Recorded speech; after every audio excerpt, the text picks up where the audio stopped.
Bagi Anda warga Prabu Muli, berhati-hatilah, pasalnya tilang elektronik sudah mulai diterapkan Satlantas Polres Prabu Muli.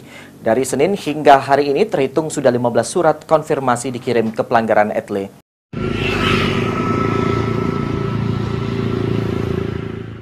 Electronic Traffic Law Enforcement atau ETLE yang sudah dipasang di Prabu Muli tahun 2022 lalu akhirnya mulai difungsikan. Senin 29 Mei 2023, petugas Satlantas Polres Prabu Muli mulai mengirimkan surat konfirmasi tilang ETLE kepada pengendara yang terekam melakukan pelanggaran melalui kamera ETLE.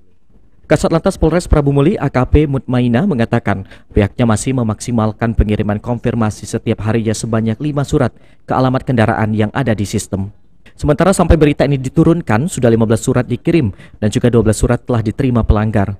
Pelanggaran yang menerima surat tilang ETLE wajib melakukan konfirmasi ke kantor Satlantas dengan batas waktu 9 hari. Jika tidak ada konfirmasi, kendaraan pelanggaran akan diblokir.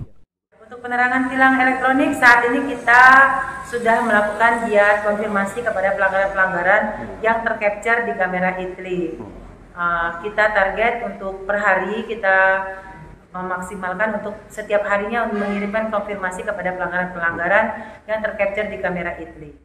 Tak hanya menerapkan ETLE, Satlantas Polres Prabu Muli masih melakukan tilang konvensional bagi pelanggar yang fatal dan juga kasat mata, seperti tidak menggunakan helm, bonceng 3, melawan arus dan juga tidak memakai safety belt.